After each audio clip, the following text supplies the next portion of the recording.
여호와께서 이 모든 말씀을 산 위 불 가운데, 구름 가운데, 흑암 가운데에서 큰 음성으로 너희 총회에 이르신 후에 더 말씀하지 아니하시고 그것을 두 돌판에 써서 내게 주셨느니라.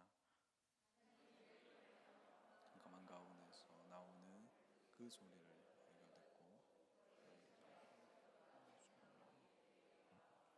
말하되 우리 하나님 여호와께서 그의 영광과 위엄을 우리에게 보이심에 불 가운데에서 나오는 음성을 우리가 들었고 하나님이 사람과 말씀하시되 그 사람이 생존하는 것을 오늘 우리가 보았나이다.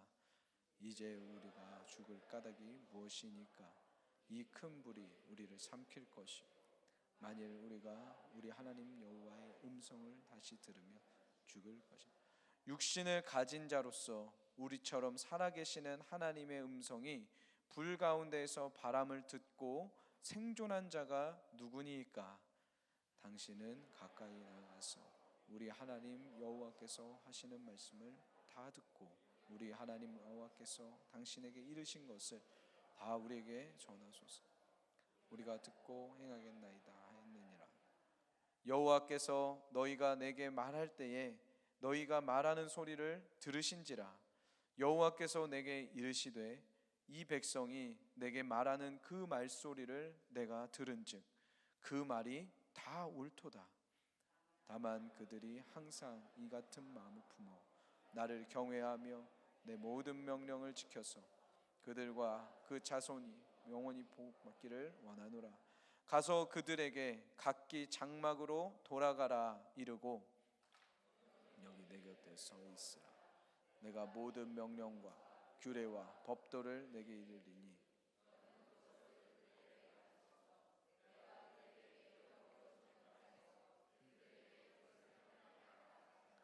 그런즉 너희 하나님 여호와께서 너희에게 명령하신 대로 너희는 삼가 행하여 좌로나 우로나 치우치지 말고 너희 하나님 여호와께서 너희에게 명령하신 모든 도를 행하라. 그리하면 너희가 살 것이요 복이 너희에게 있을 것이며 너희가 차지한 땅에서 너희의 날이 길리라. 아멘. 할렐루야. 오늘 말씀 제목은 제가 매주 수요일 설교를 하는데요, 기도하면서 어떤 시리즈로 이야기를 나눠야 될까, 하나님 은혜를 주세요 하는 가운데 하나님께서 주신 마음이 하나님을 경외하는 삶에 대해서 함께 나누라는 마음을 주셔서 지난주부터 이제 수요일 날 계속 하나님을 경외하는 삶에 대해서 이야기를 나누고 있습니다. 오늘은 두 번째 시간이죠. 하나님을 경외하는 삶 두 번째 시간, 경외심이 없는 가짜 신앙에 대해서 오늘 함께 나눠보려고 합니다. 몇 년 전 한국에서 한 실험이 하나 있었습니다. 제가 TV를 안 보거든요. 그런데 그날은 우연찮게 TV를 보게 되었는데 일명 거울 실험이라는 실험이었어요. 이게 어떤 실험이냐면 어린아이들을 데리고 실험을 하는 겁니다. 한 5살, 4살, 6살 이 정도 되는 아이들을 놓고 엄마가 맛있는 간식을 딱 주는 거예요. 그러면서 아이한테 이런 이야기를 하죠. 꼭 2개만 먹어야 돼. 3개 먹으면 안 돼. 2개만 먹어야 돼. 그 접시에는 어마어마하게 많은 간식이 있어요. 그리고 엄마는 딱 다른 방으로 들어갑니다. 그래서 애한테 계속 얘기하는 거죠. 야, 누구야? 하나만 먹었지? 2개만 먹었지? 3개 안 먹었지? 그러면 애기는 뭐라 그래요? 대답 다 하죠. 하나만 먹었어. 2개만 먹었어. 3개 안 먹었어. 막 얘기하잖아요. 그런데 여러분, 경험담으로 한번 경험 삼아서 경험에 비추어서 한번 대답을 한번 해주시면 감사하겠습니다. 애들이 2개만 먹나요? 애들이 2개만 안 먹는다는 거죠. 열심히 3개, 4개 막 까먹으면서 2개만 먹었어 하는 그런 장면을 몰래카메라로 찍어서 실험을 하는 겁니다. 애들이 100이면 100 전부 다 2개 이상의 간식을 다 먹더라는 거예요. 엄마 말 안 듣고. 그런데 그때 환경을 하나 바꿔주는데 뭘 바꿔주냐면 그 방에 아이들이 그 간식을 먹는 그 방에 전신 거울을 하나 갖다 놓습니다. 자기 모습이 보일 수 있는 그 거울을 갖다 놔요. 집에 가서 한번 해보시기 바랍니다. 갖다 놓고 아이한테 이야기하는 거예요. 2개만 먹어야 돼. 꼭 2개만 먹어야 돼. 더 먹으면 안 돼. 라고 했더니 신기하게도 아이들이 거의 다 2개만 딱 먹더라는 거예요. 그러면서 이 실험의 결론이 이렇게 나옵니다. 무엇이냐면 누군가 나를 보고 있다는 인식이 드는 순간 사람은 말을 듣게 된다는 거죠. 아이들도 말을 듣게 된다는 겁니다. 여러분, 이런 측면 속에서 신앙생활이 무엇이냐라고 한다면 신앙생활은요, 보이지 않는 하나님을 인식하면서 사는 겁니다. 아멘이십니까? 보이지 않는 하나님이 나를 24시간 지켜보고 계시다는 그 인식 속에서 하는 것이 바로 신앙생활이라는 거예요. 그렇기 때문에 크리스천의 삶은 세상 사람들과 다를 수밖에 없다라는 것입니다. 여러분, 하나님을 하나님으로 존경하고 대우해 드리는 것, 내가 눈에 보이진 않지만 하나님을 공경하고 두려워하며 사랑하는 것, 이것을 성경에서는 fear of God, 하나님을 경외한다라고 표현하고 있다는 겁니다. 이 시대의 문제가 무엇이냐면 수많은 교회에 오늘도 수도 없이 전 세계에서 예배를 드릴 터인데 하나님을 두려워할 줄 아셔야 합니다, 하나님을 두려워하는 마음을 가져야 합니다 라는 설교는 거의 없습니다. 이게 문제예요. 하나님을 믿는다면서, 하나님이 정말 우리의 삶을 24시간 지켜보신다면서, 그걸 믿고 산다면서 하나님 없이 사는 사람들이 너무나 많다라는 거죠. 하나님 없는 것처럼 말하고 하나님 안 보시는 것처럼 마음대로 행동하는, 내 감정에 충실하게 그렇게 사는 사람들이 너무나도 많다라는 것입니다. 저는 설교를 연구하고 연습하는 사람 아니겠습니까? 수도 없이 공부하는 사람 아니겠습니까? 성도님들도 요즘 유튜브 열심히 들으시면서 설교 말씀 많이 들으시잖아요. 저도 만만치 않게 많이 듣습니다. 수도 없는 설교가들을 다 비교 분석하면서 열심히 설교를 듣는데요, 여러분, 놀라운 거 하나 깨달았습니다. 하나님은 사랑이십니다. 하나님은 여러분들을 사랑하시니까요, 여러분들이 하고 싶은 대로 살면 돼요. 하나님도 여러분들이 행복하길 원하세요. 그러니까 내가 원하는 거 하며 살면 됩니다 라는 식의 메시지가 어마어마하게 많습니다. 반대로 하나님 두려운 분이니까 두려워할 줄 알아야 된다고, 하나님을 경외해야 될 줄 안다고, 이런 이야기는 없어요. 여러분, 깨달으시기 바라요. 하나님을 두려워하는 마음이 없다면 그것은 가짜 신앙입니다.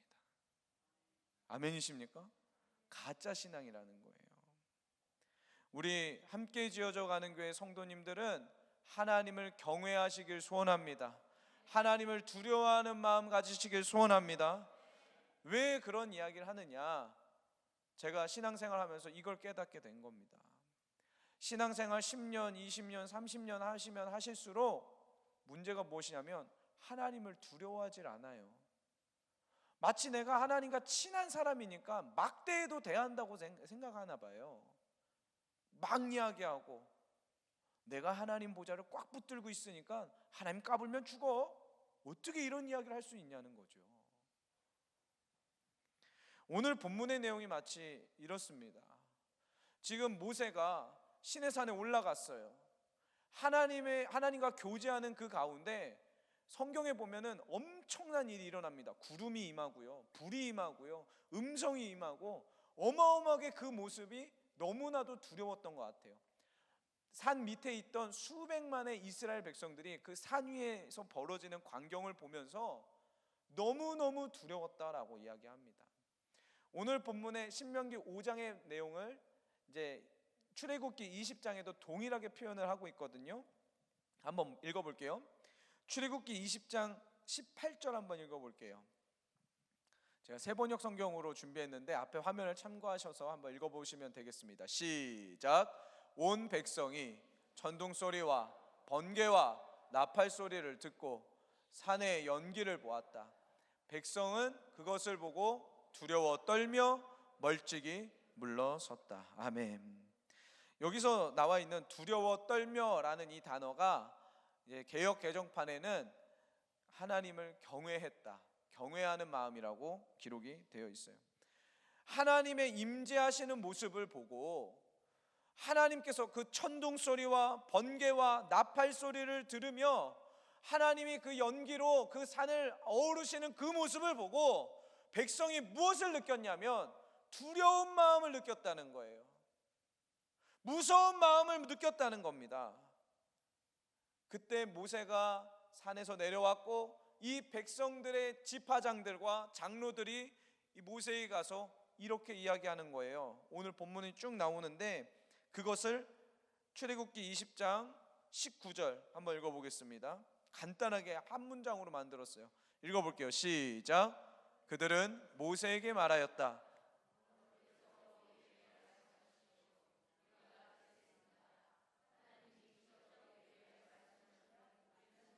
네, 이게 지금 오늘 본문의 22절부터 27절까지 말씀입니다. 이 사람들이 뭐라고 이야기하냐면 모세 어르신, 더 이상 하나님이 우리에게 직접 말씀하시지 않게 해주세요. 그 말씀 들으면 우리가 죽을 것 같으니까, 무서워 죽겠으니까 모세 어르신이 하나님의 말씀을 들어주시고 그 말씀을 우리에게 있는 그대로 이야기해 주세요. 전달해 주세요. 그러면 우리가 그 말씀 붙잡고 살겠습니다. 우리가 직접 듣지 않게 해주세요. 이런 마음이 있었다라는 거예요. 이 백성들의 이야기를 듣고 하나님께서는 고개를 끄덕이십니다. 오늘 본문 28절, 29절 제가 한번 읽어볼게요. 여호와께서 너희가 내게 말할 때에 너희가 말하는 소리를 들은지라. 여호와께서 내게 이르시되 이 백성이 내게 말하는 그 말소리를 내가 들은즉 그 말이 옳도다. 그 다음에 29절. 다만 그들이 항상 이 같은 마음을 품어 나를 경외하며 내 모든 명령을 지켜서 그들과 그 자손이 영원히 복받기를 원하노라. 할렐루야. 하나님이 원하시는 마음은 이 같은 마음을 품는 거래요. 어떤 마음이에요? 하나님을 경외하는 마음이죠. 여러분, 경외한다는 말이 무슨 말입니까? 하나님을 사랑하되 그분을 두렵고 떨림으로 사랑하는 겁니다. 아멘이십니까? 큰 어른을 대우하듯이 예의를 갖추고 무게감 있게 그분을 두렵고 떨림으로 대우해 드리는 것, 이것을 경외한다라는 거예요. 하나님을 경외하는 마음이 이렇게 중요합니다. 그런데 이 시대의 교회들은 이걸 가르치지 않아요. 그러니까 예배 드릴 때 아무렇지도 않게 팔 꼬고 다리 꼬고 그렇게 예배 드려도 아무렇지도 않다고 생각을 하는 겁니다. 여러분 잘 들으시기 바라요. 아무리 오래 신앙생활 했어도요, 하나님을 경외하는 마음을 못 배웠다면 죄송하지만 잘못하신 겁니다. 아무리 찬양 인도를 하고, 저는 이제 설교를 하니까 설교하는 목사가 강단에 나와서 아무리 설교를 잘해도요, 하나님을 향한 경외하는 마음, 두려워하는 마음, 떨리는 마음이 없다면 그 사람은 지금 가짜의 길을 걸어가고 있는 겁니다. 제가 설교하러 올라올 때마다 하나님 나 좀 살려주세요, 하나님 나 좀 도와주세요, 이런 마음 사라지는 순간부터 저는 가짜가 되는 거예요. 여러분 오늘 예배드리러 나오셨습니다. 어떤 마음으로 나오셨어요? 하나님을 점점 알아가는 사람들, 하나님과의 관계가 점점 깊어지는 사람들의 특징이 있습니다. 그것은 무엇이냐면 하나님을 더 두려워하고 더 사랑합니다. 하나님 앞에서 더 조심스럽게 살아가더라는 것입니다. 아멘이십니까? 여러분 우리 함께 지어져가는 교회 성도님들은 하나님 경외하는 거룩한 백성들 되기를 간절히 소망합니다. 아멘이십니까? 하나님을 두렵고 떨림으로 그분을 섬길 줄 아는 진짜 믿음의 백성들 되길 간절히 소망합니다. 하나님을 경외한다는 의미가 무엇인가? 오늘 한 두 가지만 살펴보고 빨리 말씀을 마치도록 하겠습니다. 첫 번째 무엇이냐면, 하나님을 경외한다는 것은 하나님의 말씀을 어떻게 대우하느냐를 보면 알 수 있다라는 거예요. 보이지 않는 하나님을 내가 경외한다, 그분을 사랑하고 그분을 존경한다, 이걸 어떻게 알 수 있냐면 기록된 말씀을 내가 어떻게 대우하느냐를 보면 알 수 있다라는 겁니다. 자, 오늘 본문 31절 한번 읽어볼게요. 이제 하나님께서 모세에게 모든 백성들은 다 장막으로 가라 그래, 그리고 너랑 나랑만 이야기하자 하시면서 이야기하는 장면입니다. 읽어볼게요. 31절 시작.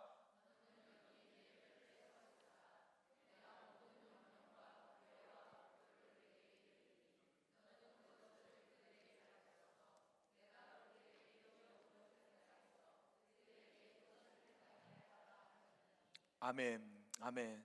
자, 보세요. 하나님께서 모세에게 일러주시는 게, 너는 나의 모든 명령과 규례와 법도를 알고만 있는 게 아니라, 킵만 하고 있는 게 아니라 가르쳐라. 백성에게 가르치라고 주셨다는 거죠. 제가 중국에 이제 청해성이라는 곳이 있습니다. 아주 촌동네예요. 그곳에 선교를 갔던 적이 있어요. 거기에 보면은 옷이, 이제 저희는 위에 옷과 아래 옷이 나눠져 있지 않습니까? 그 청해성에 있는 모든 사람들은 옷이 원피스입니다. 원피스고, 이렇게 이야기하다가요, 저 멀리 가요. 갑자기 한 명이 저 멀리 가면 잠깐 앉아 있습니다. 그리고 일어나서 다시 오는데 보면 거기에 이제 배설물이 이제 있는 거죠. 그런 곳이 아직도 있습니다. 궁금하시거나 가보길 원하시는 분들은 저에게 연락을 주시면은 제가 바로 보내드릴 수 있습니다. 할렐루야. 예. 그런 곳이었거든요. 거기에 어떤 한 스님이 예수님을 영접했다 그래가지고 얼마나 감사한지요. 그래서 그분을 만나러 갔어요. 3시간 4시간 차를 타고 이렇게 들어갔는데, 딱 가니까 왜 그런 거 있죠. 외국인이 딱 차에서 내리는 순간 모든 걸어가던 사람들이 일제히 저희를 쳐다보는 그런 곳이거든요. 가서 그 스님을 만나려고 갔는데, 마침 그날 그 절에서 우리말로 따지자면 부흥회가 있는 겁니다. 외부 강사가 오셔가지고 부흥회를 여는 거예요. 그러니까 거기 있는 마을 사람들이 타지 사람 왔다고 저희들한테 오면서 가서 축복받으라고, 은혜 받아야 된다고, 은혜 받아야 산다고 하면서 저희를 막 데리고 가는 거예요. 그래서 제가 물어봤습니다. 너희들 외부 강사가 와서 그렇게 부흥회 하면은 뭐 하냐고 물어봤어요. 그랬더니 그 사람들이 뭐라고 이야기하냐면, 불교는 경전을 읽는데요. 불교의 경전을 읽으면 그 경전을 귀로 듣지 않습니까? 이것을 축복받는다라고 여기는 거예요. 최고의 축복이다라고 여기는 겁니다. 그래서 제가 가서 뭐하고 있나 봤습니다. 그 절에 들어가서 뭐하고 있나 보니까 이 스님들이 단체로 왔어요. 그 외부 강사분들이 단체로 오셔가지고 딱 2열 종대로 딱 줄을 서서 이 경전을 한 목소리로 함께 봉독을 하는 겁니다. 몇 시간 동안. 그럼 그거를 사람들이 가가지고 어떻게 해서든 들으려고 무릎을 꿇고 귀로 계속 듣는 거예요. 많이 듣는 사람이 은혜를 많이 받는 거죠. 그래서 이제 저는 그거 들을 필요가 뭐가 있습니까? 나와가지고 뒤에서 막 기도하고 주님의 보혈로 덮는다고 하고 막 기도하고 대적 기도하고 그렇게 했는데, 저는 그 모습을 보면서 한 가지 깨달은 게 있었습니다. 여러분, 모든 종교에는요, 그 종교가 가지고 있는 신에 대한 경외심이 있습니다. 그렇죠? 이 사람들이 불교를 믿는다라고 할 때 그렇게 경전을 소중히 여기고 경전을 읽는 소리를 정말 중요하게 여기면서 그런 마음을 가지고 있는 걸 경외심을 가지고 있다고 하죠. 문제는 뭐냐? 우리가 예수님을 믿는다고 하고 현대 기독교를 살아가고 있는 이 사람들로서, 크리스찬으로서 하나님을 경외하는 마음이 없다는 거예요. 여러분, 하나님의 말씀을 이 정도로 중요하게 여기신 적이 있으셨나요? 하나님의 말씀을 진짜 듣는 것이, 주님의 말씀을 듣는 것이 나에겐 복이다 라고 생각을 하고 그렇게 목마른 마음으로 들은 적이 있냐라는 겁니다. 핸드폰에는 성경 어플 다 깔아놓고 얼마나 읽으세요? 얼마나 들으세요? 얼마나 듣는 걸 소중히 여기세요? 이걸 보면 하나님을 경외하는지 경외하지 않는지를 알 수 있다라는 거예요. 우리는 진화된 문명에서 살고 과학도 발전하고 공부도 많이 배우면서 정작 가장 중요한 하나님을 경외하는 마음을 잃어버렸을 수도 있다라는 거죠. 우리는 하나님의 말씀을 어떻게 대우하고 있습니까? 차량 보관용으로 취급하고 있지는 않으신가요? 내가 죽으면 천국 갈 티켓 정도로만, 보험용으로만 그렇게 취급하고 있지는 않냐라는 것입니다.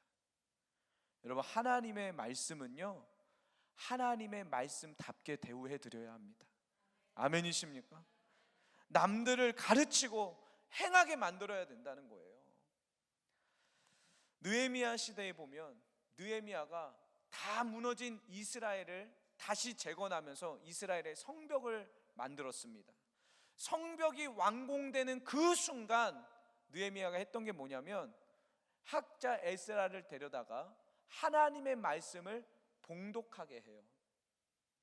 하나님의 말씀을 봉독할 때 어떤 태도로 듣는지 아십니까? 한번 볼게요. 읽어볼게요. 느헤미야 8장 4절부터 6절인데요 4절 제가 한번 읽어볼게요. 학자 에스라는 임시로 만든 높은 나무 단 위에 섰다. 그래서 그 오른쪽으로는 누구들이 이렇게 쭉 섰고 왼쪽은 이 사람들이 쭉 섰다라고 나온 다음에 5절 한번 읽어볼게요. 시작. 학자 에스라는 높은 단 위에 서 있었으므로 백성들은 모두 그가 책 편 것을 볼 수 있었다. 에스라가 책을 펴면 백성들은 모두 주님의 말씀을 필 때 그 수많은 백성들이 일어나는 겁니다.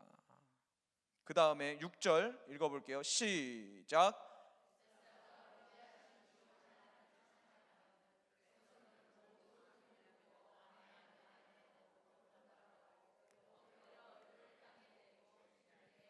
아멘. 에스라가 위대하신 하나님을 찬양하면 사람들이 일제히 아멘 아멘 외치면서 얼굴을 땅에 대고 엎드려 하나님을 경배했다라는 거예요. 그 다음에는 레위 사람들이 이스라엘 백성들 진 안으로 투입이 됩니다. 하나님의 말씀이 선포될 때마다 번역을 하고 가르치고 설명을 했다라고 나와요. 여러분, 우리는 하나님의 말씀을 이 정도로 대우하냐라는 겁니다. 이렇게 무게감 있게, 이렇게 경외하는 마음으로 하나님의 말씀을 대우하냐는 거예요. 주무실 때 베개 없으면 끼고 주무시지 않으세요?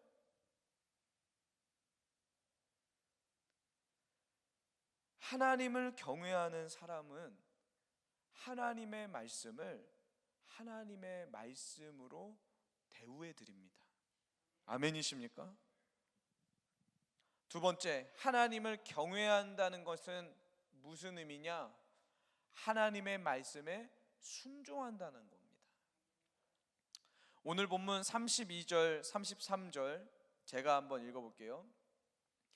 그런즉 너희 하나님 여호와께서 너희에게 명령하신 대로 너희는 삼가 행하여 좌로나 우로나 치우치지 말고 너희 하나님 여호와께서 너희에게 명령하신 모든 도를 행하라.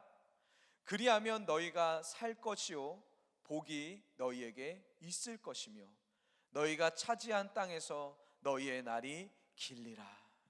아멘. 단순히 그냥 성경책 껴안고 살라는 얘기가 아니라 정말 그 기록된 말씀을 순종하면서 살라는 겁니다. 제가 읽었던 책 중에 한국교회 처음 이야기라는 책이 있습니다. 우리 성도님들도 기회 되시면 그런 책은 꼭 한번 읽어보시면 좋을 것 같아요. 한국이라는 이 조선 땅에 복음이 처음 들어왔을 때 어떤 일들이 있었는지를 상세하게 기록한 그 자료들을 모아서 기록한 책인데, 이런 이야기가 있었습니다. 선교사님들이 이 땅에 와서 복음을 열심히 전하잖아요. 근데 어느 날 이 선교사님 집에 처음 보는 사람들 한 10명, 20명 되는 한 무리 사람들이 와서 문을 두들긴다는 거예요. 문을 열어보니까 처음 보는 사람입니다. 당신들 누구냐고 이야기를 들어보니 산 두세 개를 넘어야지만 걸어서 올 수 있는 그 거리에 있는 마을에 있는 사람들인데 오늘 일을 다 정리하고 다 빼고 왔다는 거예요. 그러면서 이 사람들이 하는 말이 무엇이냐면, 선교사님, 우리에게 세례 좀 주시라요. 세례 좀 주세요. 우리도 예수님을 믿는 사람들입니다. 세례 좀 주세요 라고 이야기를 했답니다. 이 선교사님이 그 이야기를 들으면서 뭐라고 이야기하시냐면, 아니, 내가 당신들 세례를 받을 만한 믿음이 있는 사람인지 어떻게 아냐고, 아니 예수님을 믿는 사람인지 어떻게 아냐고, 무엇을 믿고 예수님을 믿는다고 생각하냐고, 나는 세례를 줄 수 없다고, 세례문답해도 당신들 잘 모르지 않냐고, 진짜 예수님 믿는 사람 맞냐? 라고 이렇게 물어보니까 거기에 있는 사람들이 일제히 옷을 벗기 시작했습니다. 위에 저고리를 벗기 시작하고요, 안저고리도 다 벗으면서 무엇을 보여주냐면요, 등을 이렇게 보여주는데 등에 십자가, 나무 십자가가 달려 있었어요. 새끼줄을 꼬아서 그거를 자기 몸에 매어서 며칠을 맸는지 몇 달을 맸는지 알 수가 없어요. 어깨에는 이렇게 움푹 패여 있는 그 상처들을 보여주면서 우리 예수 믿는 사람이라요. 우리 예수 믿는 사람이라요. 왜 그렇게 십자가를 등에 매면서 살았을까요? 누구든지 나의 제자가 되려거든 자기 자신을 부인하고 제 십자가를 지고 살 것이라. 그 말씀을 듣고 나서 이 사람들은 그때부터 새끼줄을 꼬아 나무 십자가를 등에 지고 살았다는 겁니다. 놀랍지 않습니까? 여러분, 이렇게 시작된 게 한국교회예요. 이런 하나님을 향한 경외하는 마음으로 시작된 게 한국교회라고요. 하나님을 경외하는 마음으로, 하나님의 말씀이라면 내가 고지곳대로 한번 지켜보겠다는 거룩한 열정과 그 마음으로 시작된 것이 한국교회라 이 말입니다. 그런데 이 시대의 교회는 어떻게 되었습니까? 라가라고 하는 자는 지옥불에 던져질 것이다, 그 말씀 앞에 바보, 멍청이 이런 이야기를 해도 지옥불에 던지신다는데 그 말씀을 듣고 그 말씀을 읽으며 두려워하는 사람들 보셨습니까? 카페를 가던 아니면은 식당을 가던 교인들이 모인 자리에서 여러분 다른 사람 험담하는 거 얼마나 자주 들으세요? 남 이야기하면서 거기에 하나님이 정말 계신 것처럼 그렇게 이야기하는 사람들 얼마나 있냐는 거예요. 예전에 받은 은사도 많고 받은 은혜도 많고 경험했던 체험들도 많다고 마치 나는 하나님과 친하니까 내 죄 정도는 용서해 주시겠지, 이 정도는 봐주시겠지. 여러분, 절대 그렇지 않습니다. 절대 그렇지 않습니다. 하나님 많이 알기 때문에 내가 편안하게 하나님을 대한다는 식의 잘못된 모습들이 오늘 우리 안에 있다면 주님 오늘 그 얄팍함들이 다 제거되기를 소원합니다. 우리는요 하나님을 경외해야 됩니다. 신앙의 연수가 더해지면 더해질수록 하나님을 두려워할 줄 알아야 돼요. 하나님을 사랑하고 하나님을 공경할 줄 알아야 한다라는 것입니다. 여러분, 하나님의 아들이셨던 예수님의 모습을 보십시오. 예수님이 하나님 아버지를 대우해드리는 그분의 삶을 한번 보시라는 거예요. 하나님의 뜻이라고 하면 피곤해도 가서 사역하셨어요. 전능하신 그 예수님이 늘 피곤하셨어요. 배 안에서, 흔들리는 배 안에서 주무시잖아요. 하나님의 뜻을 이루어드리기 위해선, 아버지의 뜻을 이루어드리기 위해서는 자기 몸 아끼지 않으셨습니다. 그게 예수님이 보여주셨던 하나님 아버지를 경외하는 삶의 모습이었어요. 십자가 사건 기억나십니까? 그렇게 지기 싫은데도 십자가 지시기 전날 밤에 눈물 흘리며 피가 땀이 되도록 하나님 앞에 기도하면서, 아버지요, 나는 저거 지고 싶지 않지만 그러나 아버지의 뜻이라면 이루어지게 하여 주십시오. 내가 순종하겠습니다. 자신의 목숨이 끊어지는 그 순간까지 순종하며 하나님 아버지를 경외해 드렸다라는 것입니다. 아멘이십니까? 오늘 이 모습을 우리는 회복해야 돼요. 오늘 이 태도를, 하나님 앞에서의 그 경외심을 여러분 회복하셔야 합니다. 하나님은 우리의 모든 영광을 받게 합당하신 분입니다. 우리의 모든 생명을 받게 합당하신 분입니다. 그분께 아낌없이 우리의 삶을 희생하며 경외하는 마음으로 섬겨드려야 됩니다. 한 이야기하고 오늘 말씀을 마치겠습니다. 제가 한국으로 떠난다는 이야기를 먼저 아신 분들도 있으실 거고, 오늘 저희 담임 목사님께서 이야기를 하신다고 해서 저도 얼마나 두렵고 떨렸겠습니까? 그런데 가뜩이나 두렵고 떨린데 설교를 하라고 하셔가지고 더 두렵고 떨리는 겁니다. 어떤 모습으로 우리 성도님들 앞에 서야 하나, 그런 생각이 들면서 말씀을 준비하는데, 제가 처음 미국 땅을 왔을 때, 우리 성도님들 기억하시는지 모르겠는데, 제가 처음 미국 땅에 와서 교회, 이 함께 지어져가는 교회에 와서 설교를 했습니다. 그때가 수요일이었나 금요일이었나 잘 기억이 안 나는데요, 참 잔인해요. 왔는데 다음날 설교해야 된다고, 분명히 시차 적응도 안 되는데 막 하라고 하셔가지고 할렐루야 감사한 마음으로 했습니다. 그런데 제가 미국을 처음 올 때 어떤 일이 있었냐면, 그때 이제 잠깐 말씀드렸는데, 그 캘리포니아를 잠깐 해서 왔거든요. 한국에서 빨리 출발하라고 하셔가지고 빨리 출발을 해가지고 비행기를 타고 캘리포니아에 내렸습니다. 그 공항에서 와이파이가 잡히니까 제 핸드폰 카톡이 계속 울리는 거예요. 봤더니 저희 어머니한테 온 카톡이었습니다. 저희 어머니가 뭐라고 하시냐면, 산성아 놀래지 마라 하시면서 할머니가 돌아가셨어. 외할머니가 오늘 돌아가셨어. 제가 미국으로 떠나는 날 저희 할머니는 하늘나라 가신 겁니다. 그러니까 마음이 막 힘든 거예요, 제가. 왜냐하면 저에게 있어서 외할머니는 굉장히 소중한 분이거든요. 저는 어렸을 때 외할머니 손에서 키워져 왔고, 제 모든 신앙의 그 첫 단추를 저희 할머니가 가르쳐 주셨어요. 주기도문, 사도신경, 예배드리는 법, 기도하는 법 하나하나 저희 할머니가 다 가르쳐 주셨어요. 산성아 예배드리자 하고, 그러면은 어렸을 때 뭐 합니까? 계속 성경책 가지고 올 거 아니에요. 아니야, 가서 양말 신고 와. 다시 들어가서 양말 신고 와. 하나님을 어떻게 대우해 드려야 하는지, 하나님 앞에서 어떤 예의를 갖춰야 하는지를 저희 할머니가 다 알려주셨어요. 조금 커서 제가 학교 들어갈 때는, 학교 가기 전에 제가 밥을 먹고 학교 가려고 하면 늘 봤던 할머니 모습은 말씀 읽는 모습. 학교 갔다가 돌아왔는데도 할머니는 말씀 읽고 계셨어요. 그렇게 하루 종일 기도하고, 제가 아플 때는 정말 약 먹이고 나서 제 옆을 떠나지 않고 계속 제 등을 쓰다듬고 제 배를 쓰다듬으면서 해가 뜰 때까지 기도해 주시던 그런 할머니였어요.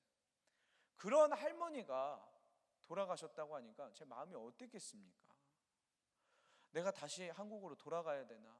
그래도 손자인데 가서 내가 인사는 드리고 기도도 하고, 그게 할머니 앞에 올려드리는 마지막의 예우가 아닐까, 별의별 생각을 하다가, 그때 하나님께서 저에게 딱 생각나게 하셨던 그 공항에서, 그 번잡스러운 그 공항에서 기도하는데 하나님께서 저한테 주셨던 마음이, 누구든지 나를 따르는 자는 부모나 형제나 전토나 친구나 자식이나 그거 버리지 않고는 나를 따를 수 없느니라.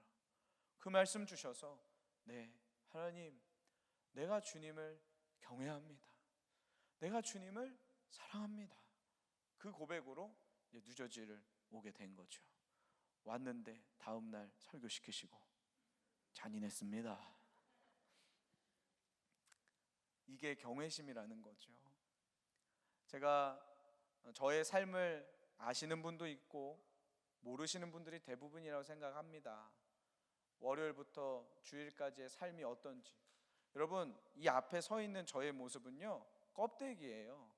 그냥 멋진 옷 입고 화려하게 마이크 잡고 설교하니까 우리 성도님들을 얼마든지 속일 수 있습니다. 저의 진짜 모습은요, 무대 아래서의 모습이에요. 아멘이세요? 무대 아래에서 모습이에요. 월요일부터 토요일까지 어떤 삶을 사느냐, 어떤 행동을 하느냐, 어떤 말을 하느냐, 어떤 마음가짐으로 사느냐, 이게 중요한 거 아니겠습니까? 아멘이세요? 그렇죠. 성도님들도 마찬가지라는 거예요. 오늘 와서 예배 드리는 거는요, 하나님 앞에 결과를 올려드리는 겁니다. 진짜 우리의 삶의 시작은 이제 집으로 돌아가신 다음부터예요. 어떤 생각을 하면서 사느냐, 어떤 말을 하면서 사느냐, 어떤 행동을 하면서 살고 어떤 마음을 가지고 내가 사느냐, 이게 굉장히 중요하다라는 거예요. 그렇게 할머니가 돌아가시고 난 다음에 그런 쓰라린 마음을 가지고 제가 사역에 임했습니다.